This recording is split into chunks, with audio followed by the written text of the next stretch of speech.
Chapter 1 Youth Governor. The world of Immortals, Dusk Province. Luing bounced upright in bed, panting heavily with cold sweat beading his forehead. Motherfecker! Shit, that's fecking embarrassing! A lifelong goose hunter had his eyes pecked out by a goose instead.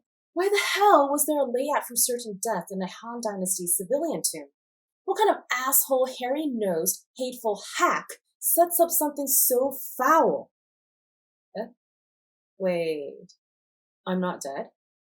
Luing blinked, frozen. Ha ha ha ha! Not dead, damn straight! I, Liu Ying, grasp everything beneath the heavens and earth. Everything from time immemorial to present day is at my fingertips. I'm the strongest, the best commandment of Tomb Raiders there's ever been. How would I possibly die in an ordinary tomb? If it wasn't for that certain death layout appearing so suddenly, I wouldn't have been trapped there either. He continued to cackle. All was fine as long as he wasn't dead. Thank goodness he hadn't lost face for the Grand Master, the founder of Tomb Raider lineage. But what a pity I didn't bring that ancient bronze tomb out with me. It looked quite valuable. Luing smacked his lips. Wait a sec. Where am I? He jerked his head and looked up, scanning his surroundings. It appeared to be a room of ancient flair. Opulent decorations elegantly graced the classical arranged premises. Luminous pearls glowed with soft radiance in the four corners of the room, illuminating the entire space. However, the panorama sent shudders down Lumin's spine. Does the owner of this room want to die? Or is he trying to cast a death curse on me? This feng shui is obviously a killing layout of 9 yin repudiation. Look at the bronze mirror facing the bed. Isn't he afraid of breeding ghosts with this setup? What the hell kind of place is this? The owner saved me, so he shouldn't want to kill me. Did no one get a feng shui master when they decorated the room? As its name indicated, 9 yin repudiation was a feng shui layout that collected negative energy and spirits. If people dwelled within this arrangement for too long, sickness and poor health would visit them, and their lifespans would shorten greatly. Creak. The door to the room opened, while a stunned Liu Yun remained lost in thought. Dressed in a green skirt, a young girl walked in holding a tray of food. She looked rather young, 16 years old at most. Waist-length hair flowed down her back and over her shoulders, framing her bright eyes and pearly white teeth. She was an uncommonly good-looking little beauty. Liu Ying had weathered more than a few years of life and seen his share of beauties, but his heart still skipped a beat when he saw this one. A period costume? Are they filming something here? Is she a child actress? No wonder she's so pretty. What film set have I crashed? He panned around, but found no cameras or crew. My Lord Governor, you're awake. The girl picked up a bowl sculpted from white jade and approached Liu Ying. A wonderful fragrance burrowed into his nose. He didn't know if it was from the girl or the soup within that sparkled with pale purple luminance. Sparkling soup? Is that even edible? Wait. Liu Ying scooted backward. What did you call me? My Lord Governor? Nothing made sense to him. As a grave robber well-versed in Chinese history, he knew precisely what she meant with the title she used for governor. In modern terms, it meant shepherd, indicating that the officeholder was to guide and care for his people. Ancient history saw Chinese territory delineated as 9 provinces, and the governor the highest-ranking official of the province. Such a position had been created in the Han Dynasty. Is this a Han Dynasty film crew? Is this young beauty too caught up in her character and hasn't snapped out of it yet? Liu Ying rubbed his forehead. Miss, you've got the wrong person. I'm not one of your actors, so you don't need to practice your lines with me. My lord, have you suffered from too much shock and lost your mind? This servant is your maid, Wan Feng. The girl's eyes reddened. Don't worry, my lord.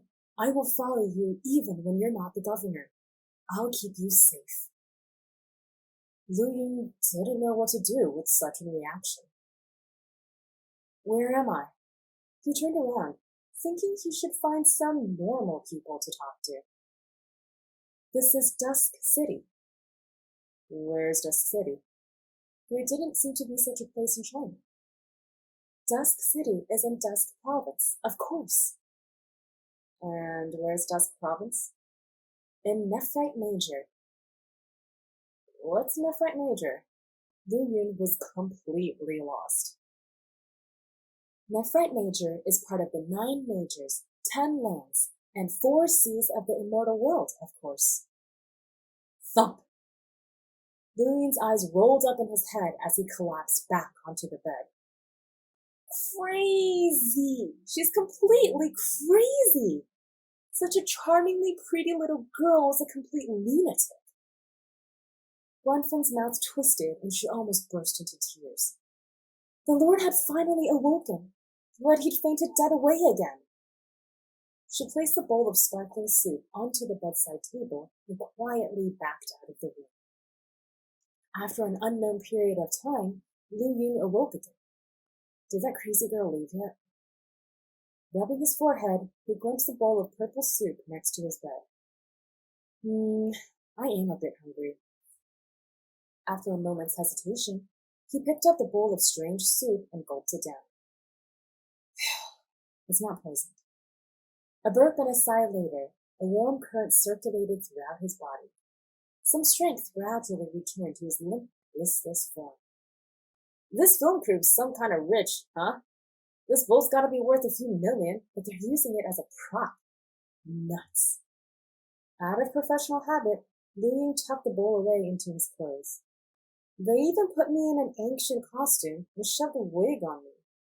Was it because they saw what a gorgeous, handsome, dashing, elegant ladies' man I am, that they decided I should be the male lead?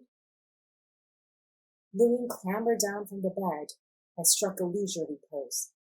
First things first, we've got to break this layout of 9 yin repudiation in this room. He walked over to the mirror and placed both hands on it, wanting to move it away. However, it seemed nailed to the wall and didn't budge no matter how he put his back into it. The sight of something in the mirror shocked him out of his wits. It was a reflection of a youth, roughly 16 years of age, with sculpturesque features and clear, fair skin. He looks like the perfect dandy, if not for the wan complexion that was devoid of any color. He also looked uncommonly frail, like a gust of wind would blow him away at any time. This is definitely not me. Is it an illusion?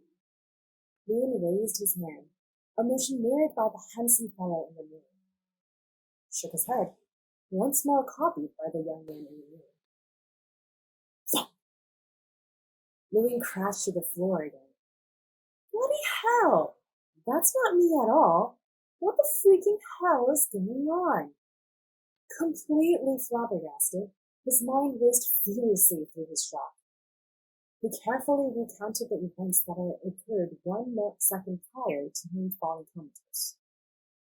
I don't seem to have made it out of that certain death yet. Then I should be dead. But reborn? Thanks to this youth's body?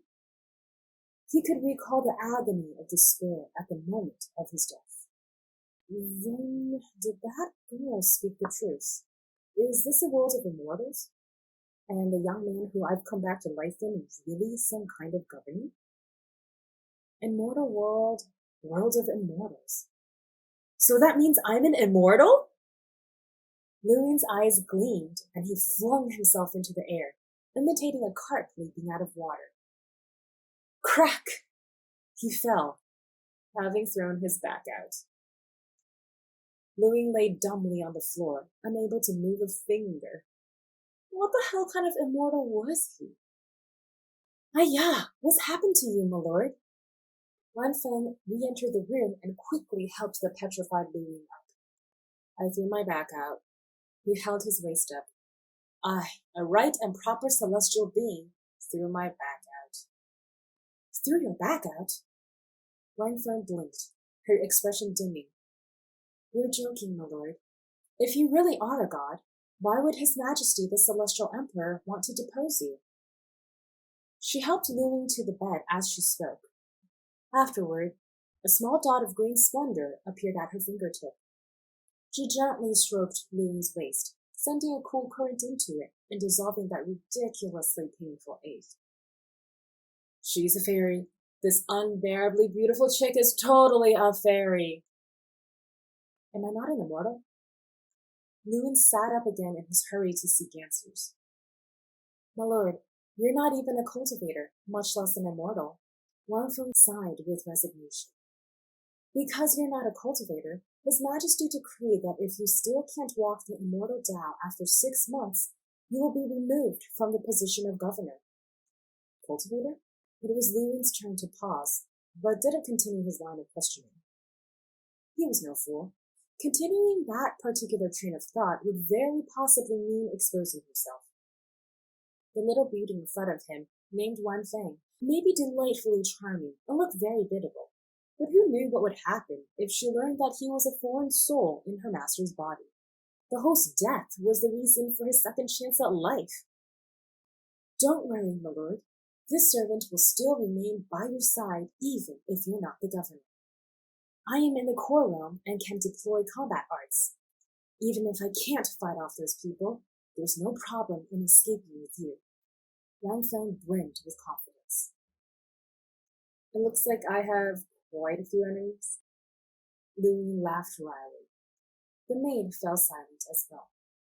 So the previous owner of this body was also named Luwing. House Lu of Dusk Province was of a long and illustrious lineage. Though there weren't many members, its businesses and networks stretched far. It was the greatest cultivation clan in the province and held power over the seat of government. However, this aristocratic house was incredibly infamous. There were no lows it wouldn't stoop to and nothing it wouldn't do. Luwing's grandfather and father were particularly notorious for their villainy. And perhaps because of all the sins they committed, they both died under heavenly tribulations. Luwing himself was cursed with a dormant bloodline that left him unable to cultivate. Though he couldn't be a cultivator, he didn't fall behind his old man or grandfather at all when it came to immoral notches on his belt. In fact, he even outshone them at times. All Dusk cultivators hated House Lu with a passion. But as the clan of the governor of the province, the house had plenty of experts beneath its banners. Hence, seething quietly beneath the table was all they could do. However, all that changed 3 days ago, when the Celestial Emperor of Nephrite issued a decree that if the new governor of Dusk, Lu Yun, was unable to walk the path of cultivation within half a year, he would be stripped of his position. Another clan would be chosen in the Lu's stead. In poor health to begin with, the former governor, a Lu descendant, keeled over in a dead faint, departing the world. Cultivators who normally swore undying fealty to House Lu immediately vanished without a trace. Just as monkeys scattered when a tree fell, so did hangers-on ditch the power they clung to when it fell out of favor. There were still a few left in the governor's manor, but they were all waiting for the new governor to arrive in half a year's time. Weinfern felt that Luwing's mind was unclear from the shock he'd suffered. Thus, she recounted his current circumstances so that he'd be prepared. Weinfern, that mirror really annoys me. Move it away from me. Luwing pointed at the mirror facing the bed. Understood. Weinfern waved a hand at the unmovable mirror and sent it casually flying out of the room. That potted plant over there. Throw it out too. Luwing's eyes gleamed. Was Weinfern a divine fairy, or really a cultivator? He didn't notice that Weinfern had used the words walk the immortal death just now, instead of the term immortal. The maid didn't understand the orders, but followed them nonetheless. The second the plant flew out, Lu Yun felt a bout of stifling air that had been pressing down on him suddenly dissipate. Everything felt much more comfortable and smooth. 9 yin repudiation was fatal to ordinary mortals, but absolutely nothing to a cultivator in the core realm like Lan Feng. Ah yes, Lan Feng. Who decorated this room? Lu Ying asked after a sigh of relief. Grand Steward Shred did. Lan Feng also felt that something seemed to have changed in the room, but couldn't pinpoint exactly what. Grand Steward Shred? Where is he? Lu Ying frowned. Was there someone in the same field of work as him in the world of immortals? The layout in this room had been blatantly fatal feng shui that would kill without a single trace. Lu Ying had been able to come back to life in the body of another precisely because the Lu Ying of this world had died to the 9-yin repudiation. If he took up long-term residence in this world, he would follow in his predecessor's footsteps. As a first-class tomb raider, Lu Ying had a handle on everything, from pinpointing the true location of the coffin in a tomb to assessing the overall feng shui of the crypt.